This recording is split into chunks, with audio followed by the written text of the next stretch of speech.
Bismillahirrahmanirrahim. Assalamualaikum warahmatullahi wabarakatuh. Alhamdulillahirabbil alamin. Wa bi ni'matihi tatimmu shalihat. Asyhadu an la ilaha illallah wa anna Muhammadar Rasulullah sallallahu alaihi wasallam wa ala alihi washabihi ajma'in. Hadirin hadirat yang Allah muliakan, pada malam ini idealnya Ustaz Muhammad Akbar yang mengisi berhubung beliau beradu dengan jadwal yang lain. Jadi untuk memanfaatkan waktu, saya mencoba mengisi tausiah tarawih kita malam ini. Hadirin yang dimuliakan Allah, Islam diturunkan oleh Allah ke dunia ini sebagaimana disebut dalam ayat adalah wa ma arsalnaka illa rahmatan lil alamin. Islam itu disebutkan oleh Allah adalah menjadi rahmat bagi sekalian alam, bukan hanya untuk manusia, tapi juga untuk makhluk Allah yang lain. Bagaimana kehadiran Islam itu dirasakan manfaatnya oleh tidak hanya oleh manusia, tetapi juga oleh makhluk-makhluk Allah yang lain. Seorang dari kawan muslim terkemuka Imam Syatibi menegaskan bahwa Islam itu diturunkan oleh Allah punya tujuan paling kurang 5. Yang pertama, Islam itu diturunkan oleh Allah ke dunia ini adalah untuk tujuannya adalah hifdzuddin, menjaga, memelihara agama. Kita bisa bayangkan kalau dunia ini tidak ada aturan, ya. Ketika dunia ini tidak ada aturan, sungguh agama pun tidak terjadi. Apa buktinya? Misalnya dalam konteks Ramadan, seandainya tidak ada aturan yang mengatur tentang bagaimana orang harus menghormati, harus menjaga suasana Ramadan, sungguh kita akan temukan tidak ada beda suasana Ramadan dengan bukan Ramadan.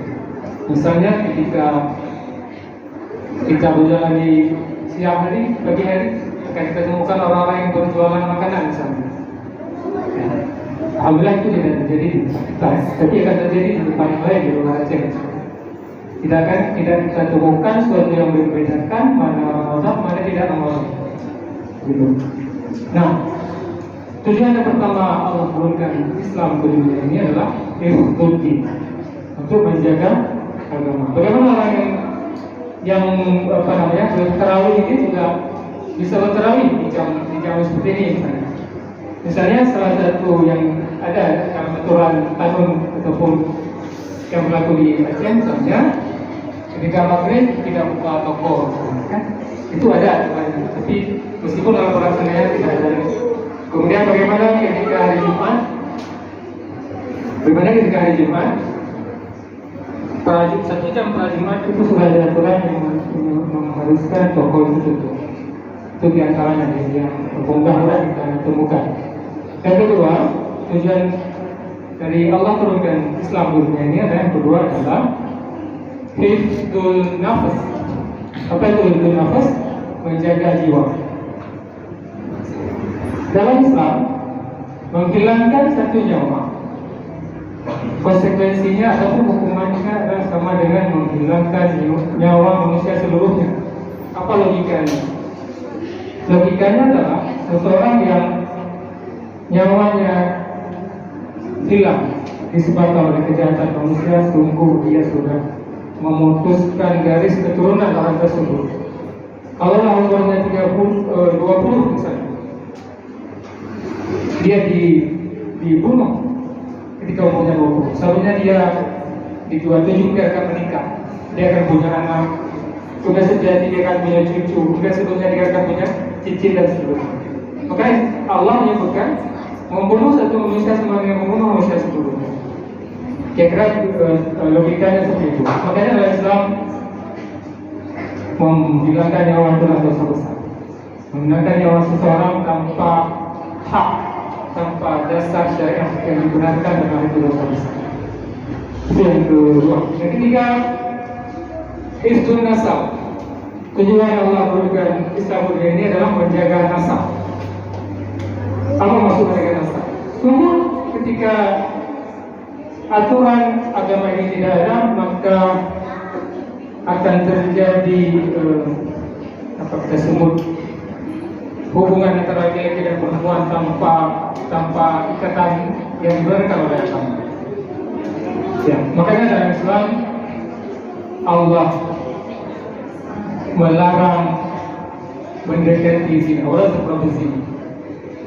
Yang dibenarkan adalah menikah. Apa tujuannya? Untuk menjaga nasab. Pentingnya nasab dalam Islam itu tidak dapat dipungkiri dan itu mutlak penting. Bagaimana seseorang ketika akan menikah dia akan disebut nasabnya, binti atau bin pula. Kemudian apa konsekuensinya kalau ini tidak terjaga? Nasab tidak terjaga, sungguh akan terjadi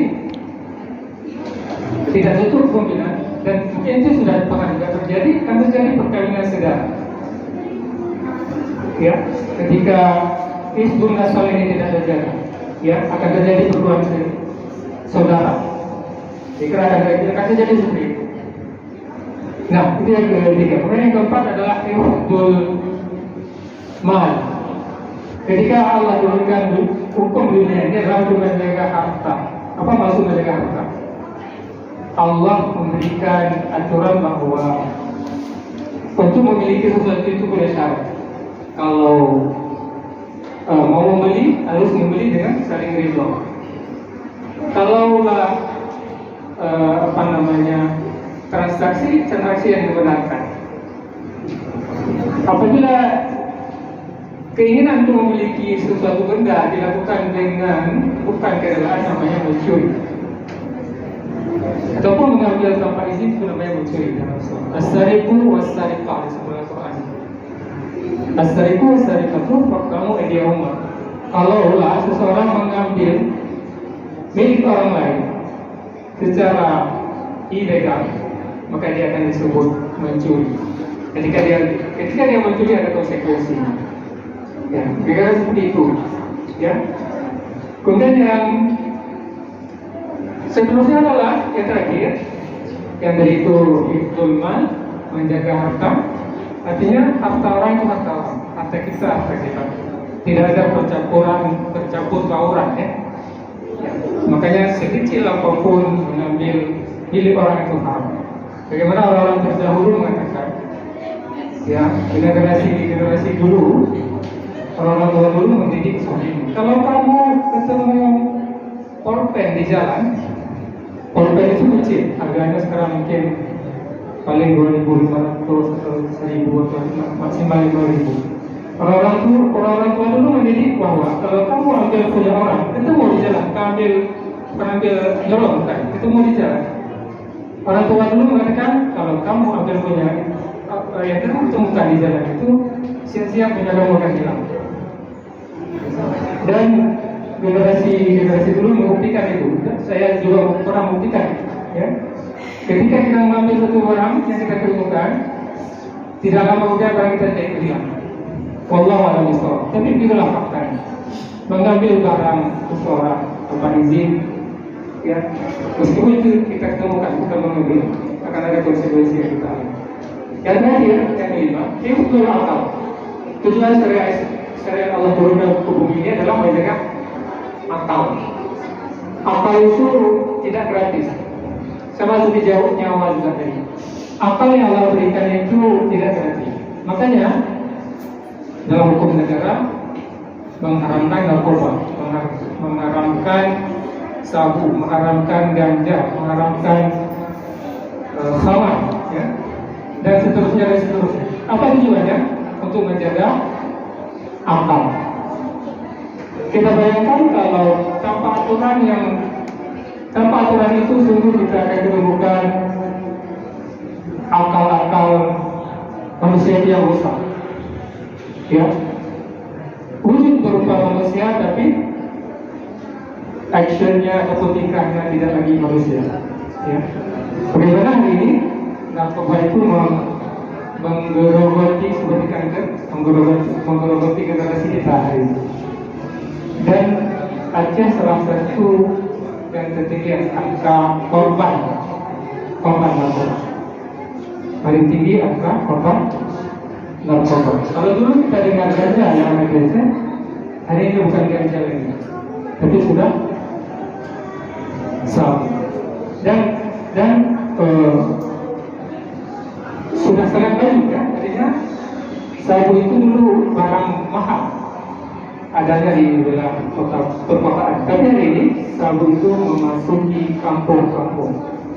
Sungguh memperhatikan.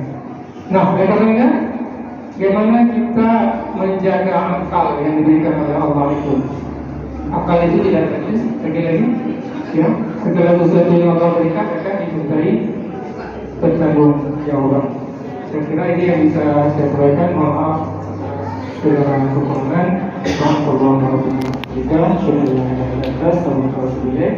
Assalamualaikum warahmatullahi wabarakatuh.